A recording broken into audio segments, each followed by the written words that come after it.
The objection to our reasoning that now Elon Musk has launched his project, we can be certain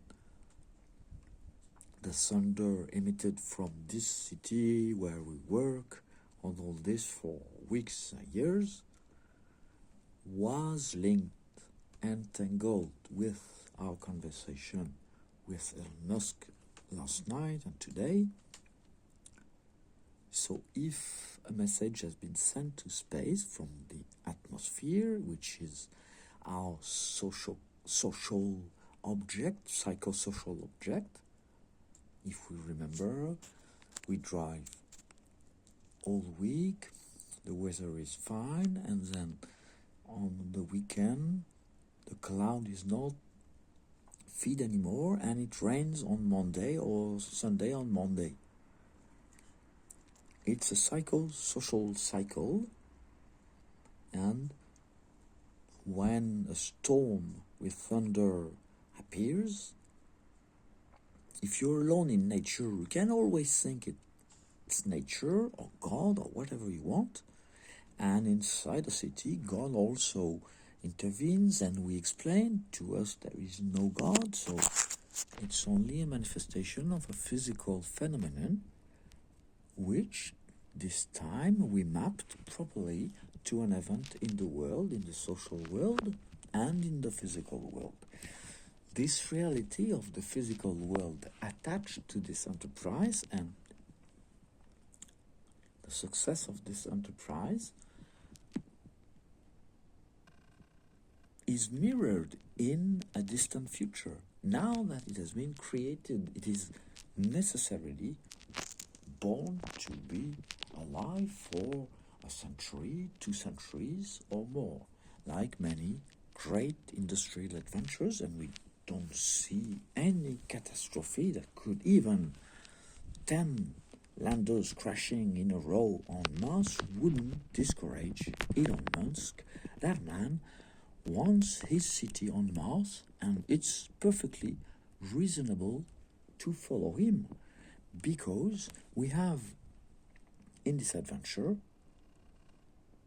some of our bits. Now that we rely on this effort in the future to help us bring back the communication. So we are not even begun, but this is where we cut the paradox short. Because in actuality, we don't even have to come to modal realism, to realism in metaphysics or other thoughts of the possibility. The thought be the engine of ontology, of the being itself. We don't have to rely on these very interesting matters to be certain. Nature doesn't command an event for nothing, because nothing costs nothing, which is a way to say nothing engenders nothing, which is another way to say an event manifests for something, and the sum of what it stands for in the manifestation of nature, in phenomenology, under the sky, be it for the human matters, and above what humankind always saw as a sign of destiny or of a pandemonium, events that are on a scale, even in history, of a bigger range. We recall, we find ourselves these days, this week, and the week to come, with very important international agenda, the UNGA 79. After today, we learned a city on Mars will appear under a decade with hundreds, thousands of inhabitants, and we would like to be one of them, not to retreat, to pursue the same work in another environment, and to, because of course we cannot rely on simply a snap of the finger to say, oh, it's all done, message has been sent, goodbye, we go fishing. No, unicorns rarely exist in nature, and if you wanted to see a unicorn in nature, nature says it is perfectly possible to see a unicorn. Imagine even a unicorn with a phosphorescent horn, and even a yellow phosphorescent horn, or even a pink phosphorescent horn. You can see this in nature, no problem. And you would have to walk very far, because on Earth you can walk as long as you want, you will circle back and not find a unicorn, even with a neutral color for its horn. And if you admit to travel instances in parallel, you can walk quite long, because unicorns really are special. They are placed far and they are rare, like dragons, like unicorns, like dragons. Mythological animals maybe existed, and for instance, the mammifer from which derived the first hominids was issued from an animal living at the age of the dinosaurs and surviving the catastrophe by reducing the size of its body in order to survive, to better in conditions that were harder, with maybe a blackout for an indeterminate amount of time. And we have to imagine these species had to remember what life was before and to project themselves into generations and generations and generations of newborn, to instruct them that in spite of the, maybe certainly at certain times, horrible environment, the catastrophe and designed for them, it was the path forward to make it through. And there is a strange destination in the DNA. It is not bottomless, it is not topless, it is not circular. It has a beginning, it has an end in the registration, in the total amount of combinatory possibilities. There is a limit, upper and lower bound, to the expression, to the possibility of the expression.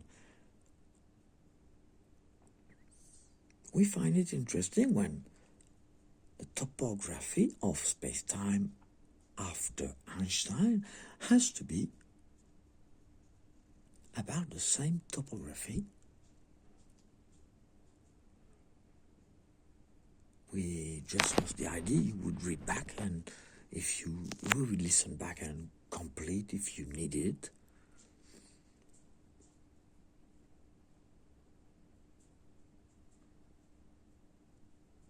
So, going to Mars to write the theory, to advance the project, to design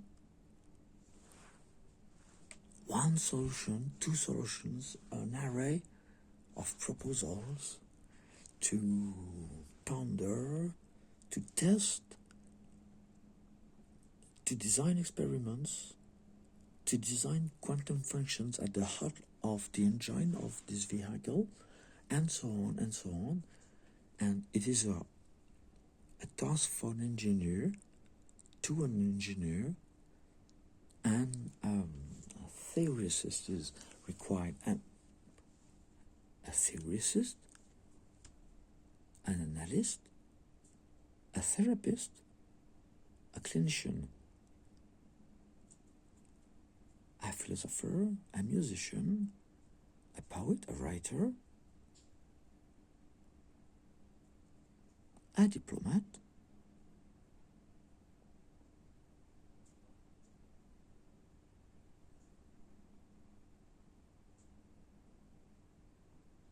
with a yellow belt of judo, what do we fear? Nothing. So, better than wait here for another 50 years? Why not try and gamble this casino? The most seriously in the world, after having lost 40 pounds, 60 pounds last year, we are at the top of our form, intellectually, physically. The voyage to Mars is open because we know the boss of SpaceX a bit. It's time to write an amount of documents. And we don't have this time to write this amount of documents.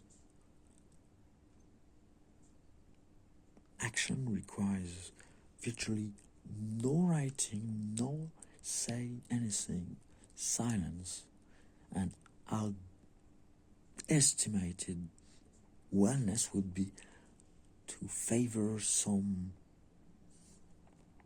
distribution nonetheless, so that you know, they know as well. We finally might fall short of having had sold a dream that was not there. So if we don't interest them in the theory, at minimum, they will feel the call, they will feel the hope, and inevitably, during this lifetime, would they be disappointed because the chance we receive any message soon is really ridiculously small, other than a ray of light from their arbitrary events don't make a significant human object in the sky. So all remains the same. Peace and development are the key to the 21st century. So maybe a little more persons on Earth would be authorized to write a thesis in the domain of their choice, to afford to reflect on these questions, which are some of the most interesting questions of the time, as they concern the future of life on Earth potentially, and another new dimension which is populating the stars, the galaxies, and so on and beyond, and engendering for real the quasiverse, which wouldn't be a qubit quasiverse no more, and an entire natural quasiverse, crystal of crystal, an essence, mineral of a mineral. It's an essence. It doesn't. Perfumers use essences to make the most delicate perfumes, flavors, and we know some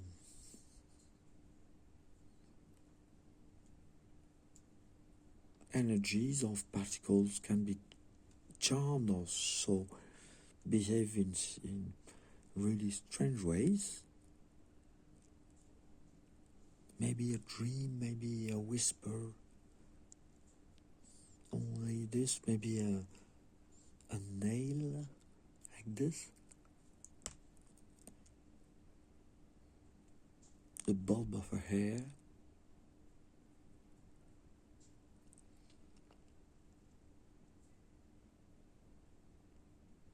a flick of dust rolling on a sea of light.